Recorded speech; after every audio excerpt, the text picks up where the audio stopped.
Roxana, buen día. Eduardo Bataglia te saluda. Estamos aprendiendo mucho. Gracias por estos tips muy claros. Bueno, la temperatura ambiente, no. Es decir, esto que uno puede ser abrupto del freezer a la mesada durante muchas horas, no. Que sea algo paulatino, es decir, que pase al frío de la heladera para después pasar al, no sé, al costado de la parrilla para hacerlo, ¿no? Y si no, a la temperatura opuesta, digamos, del frío, del freezer a la temperatura opuesta, que sería el horno, ¿no? En plena cocción. Esto está muy claro. Exactamente. Ajá. Hay un tema con este abrupto que vos nombrás, que la gente tiene como algo de decir, no se puede, inclusive cuando yo cocino algo y lo quiero enfriar, también es un punto muy importante para evitar intoxicaciones alimentarias, es cocino, deja de humear ese alimento y rápidamente ya va al frío. Y ahí hay un tema que la gente piensa que este cambio abrupto de la temperatura al alimento le hace mal. Y siempre decimos en Casabacterias lo siguiente: le puede llegar a hacer mal o no está preparada la heladera para ese cambio abrupto, pero el alimento tiene que enfriarse rápidamente. ¿Por qué? Porque esa temperatura de 37 grados, temperatura ambiente que nosotros llamamos, es justamente la temperatura en donde los microorganismos se desarrollan con más facilidad. Fíjate que es la temperatura de nuestro cuerpo, en donde tenemos un montón de gérmenes buenos que necesitamos que se desarrollen. Ahora, Roxana, esa es la temperatura que en los alimentos tenemos que evitar. Recién le contabas a Mercedes, todos escuchamos atentamente, cómo identificar cuando la carne que compramos en una carnicería está en buen estado, por el color. Ese es el primero de los puntos, me parece esencial. Ahora, ¿cómo sabemos si la carne que están vendiendo como fresca antes estuvo congelada y quizá esa carne que nosotros compramos fresca va a nuestro freezer? Porque quizá no se consume todo cuando la compramos y después vuelve a estar descongelada. Digo, ¿cuáles son los riesgos o cómo identificar y no cometer ningún error? Perfecto, todos sabemos que un producto que se descongela no debería volver a congelarse, eso lo sabemos todos, lo dicen los envases incluso de los productos congelados. Y ahí tengo que preguntarle a la persona que me está vendiendo si este producto que yo estoy comprando, pasa mucho con el pescado, ¿estaba congelado o ya estaba fresco desde el origen? Entonces ahí yo sé si lo puedo congelar en casa o no lo puedo congelar. ¿El descongelado de microondas? El microondas es un buen aliado para el descongelado siempre y cuando eso continúe con la cocción del alimento. O sea, descongelo en microondas e inmediatamente cocino. No es que descongelo en microondas, lo dejo a temperatura ambiente, lo pongo en la heladera, lo cocino más tarde. No. Descongelo en microondas y cocino. O sea, esa confusión de temperaturas siempre es malo, digamos.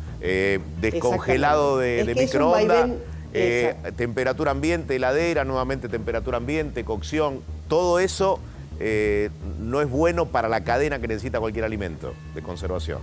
Exactamente. Y déjame decir una cosa más con respecto a esto de los signos de frescura de la carne, por ejemplo. Además del color brillante, hay algo que es muy importante que como consumidores podemos saber, porque hay muchas cosas que no sabemos qué pasó con esa carne, pero hay cosas que sí podemos saber, y es la textura de la carne. Una carne que está fresca tiene que ser firme al tacto y tiene que ser retráctil, o sea, si yo apoyo mi dedo sobre esa carne, esa huella tiene que volver. Si no vuelve, si se hunde mi dedo, significa que esa carne empezó en periodo de descomposición.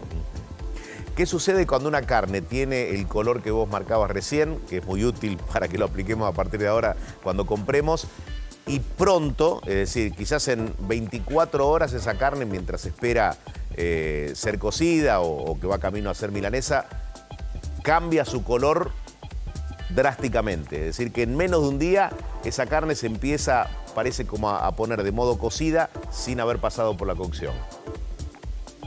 Bueno, hay varias cosas que tienen que ver con el cambio de color y muchas veces tienen que ver con que uno aplasta por ejemplo, milanesas, unas sobre otras. Esa falta de oxígeno entre las milanesas muchas veces hace que se ponga amarronada y no tiene que ver con frescura, sino tiene que ver con un cambio en una de las proteínas que da el color a la carne. Entonces ahí tengo que tener cuidado, y lo otro que yo sí puedo controlar como consumidor es compro la carne y en menos de 24 horas la cocino, si es que no la guardo en el freezer. En la heladera la carne fresca no más de 24 horas. No más de 24 horas, más allá de que uno la guarde en algún recipiente plástico que parezca un recipiente que puede conservarla por varios días.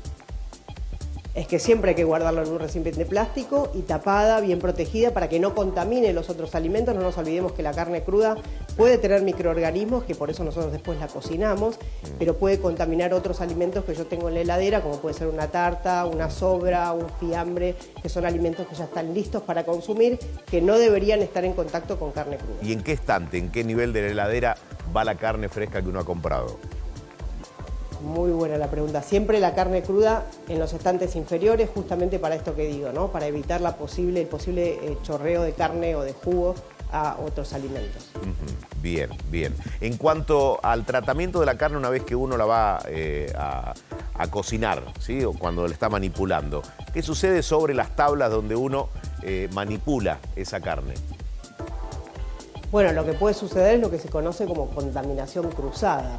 Esto que acabo de decir de la posible contaminación de la carne cruda, que pase a otros alimentos, a otras materias primas que no deberían pasar esta contaminación. O sea, no compartir la misma tabla donde cortamos otros alimentos. Exacto. Con la carne.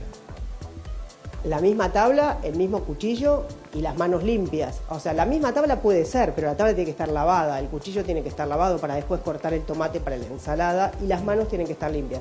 Es decir, todos estos elementos que estoy nombrando son los que hacen que uno contamine los alimentos, lleve la contaminación de un lugar a otro.